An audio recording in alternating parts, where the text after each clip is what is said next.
Welcome to Bed Crime Stories podcast. I'm your host, T. If you like all things true crime, if you like it delivered in a peaceful, tranquil manner, if you like it clear and concise without drama, then I highly recommend you subscribe. And if you like what you hear, please smash the like button. It's a free way you can help. And now, without further ado, let's dig in. Hello, my friends. I'm going to start with a little makeup tip. I wanted to tell you about a concealer by a company called Fiera, F-I-E-R-A.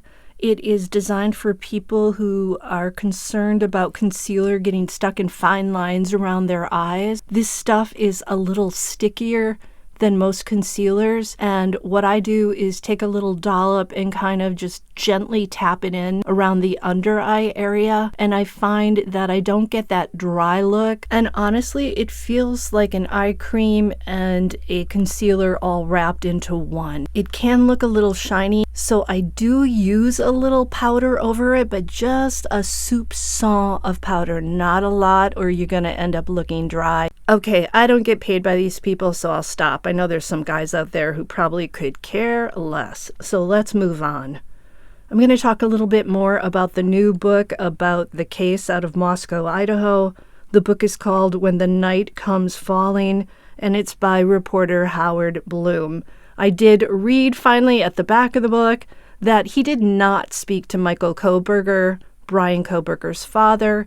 Instead, he spoke to unnamed relatives. So that is where he supposedly is getting the information about Michael Kohberger's reactions and also about what went on inside the Kohberger home in the month of December when Bryan came home for the winter holidays. When Bryan Kohberger and his dad Michael were pulled over twice by law enforcement in Indiana on their December road trip home to Pennsylvania, Michael began to suspect there was something more to the stops. It sounds like he was feeling a sense of dread. Perhaps he was picking up on his son's inner turmoil, if Bryan had any inner turmoil. When Bryan was let off with just a warning on the second stop and the white Hyundai Elantra pulled back onto the highway, Michael played back the encounter in his mind, and he noticed that his son's emotional temperature hadn't risen at all. Michael later wondered to a relative,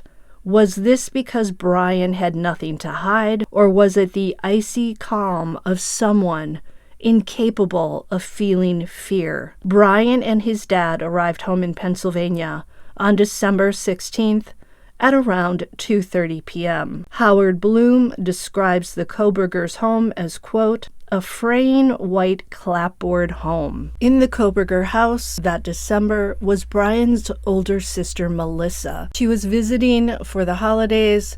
She normally lives in New Jersey. A practicing psychologist who works with family issues, she began to notice things about her own clan. Bryan was wearing white surgical gloves as he vacuumed the interior and trunk of his Elantra. She also saw him in the kitchen, late at night, sorting his personal garbage into plastic Ziploc bags. Sounds like he was maybe concerned that the law might come to dig in the garbage for his DNA. Guess he didn't consider that his father's DNA, or any other family member for that matter, could also potentially tie him to the touch DNA on the leather sheath snap that was found on victim Maddie Mogan's bed. Melissa also witnessed Bryan take the family garbage and drop it into the neighbor's bins. Per Bloom, this all left her shaking. She shared it with her father, but Michael didn't respond. He just walked away. Now, just after midnight on December 30th,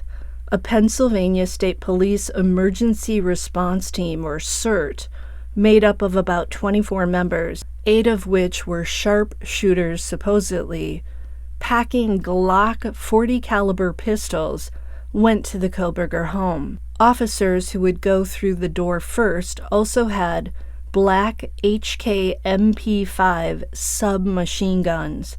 Others carried short-barreled Remington 870 12-gauge shotguns. All hell broke loose once they got up to the Kohbergers' front door. Explosive charges boomed, the door was smashed in, but alas, no shots were fired.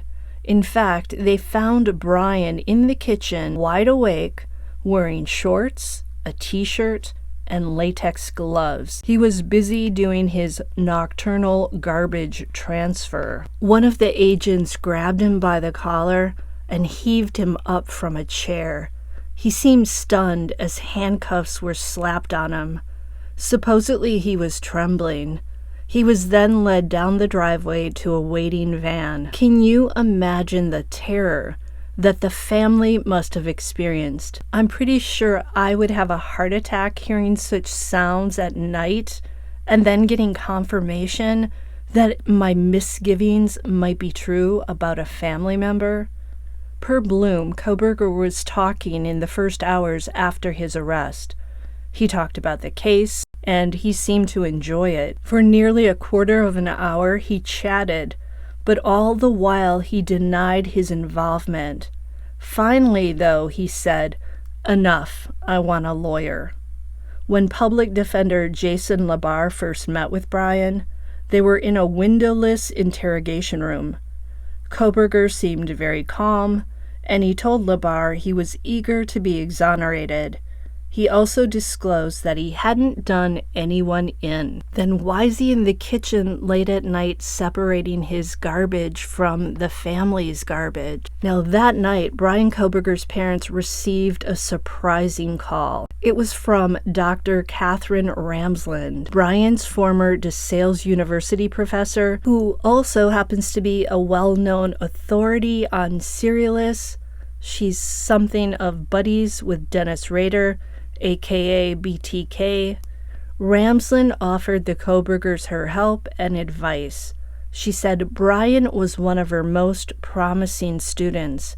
That night, the Kohbergers spoke with their son, and Bryan seemed excited that his former professor had reached out to his family. Ramsland advised the Kohbergers to encourage Bryan to take the extradition and not fight it, to go back to Idaho, because things were going to happen that way anyway, and why delay the inevitable, especially if Bryan was eager to exonerate himself.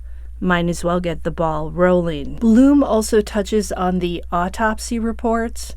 The coroner told Steve Goncalves that his daughter Kaylee had fought back like a tiger. Kaylee and Maddie suffered visible stab wounds. Xana succumbed to wounds caused by an edged weapon. And Ethan's injuries were, quote, sharp focus injuries. It sounds like he got one slash to the neck, which went through his aorta. What strikes me about these details is that they sound identical to the rumors that came out online after the crime. There were rumors that these students had shown up and that Ethan was outside of Xana's room. All of that turns out to be true if we believe Howard Bloom. So that's my latest installment from this book. Let me know if you want more details, and I'll see you next time on Bed Crime Stories.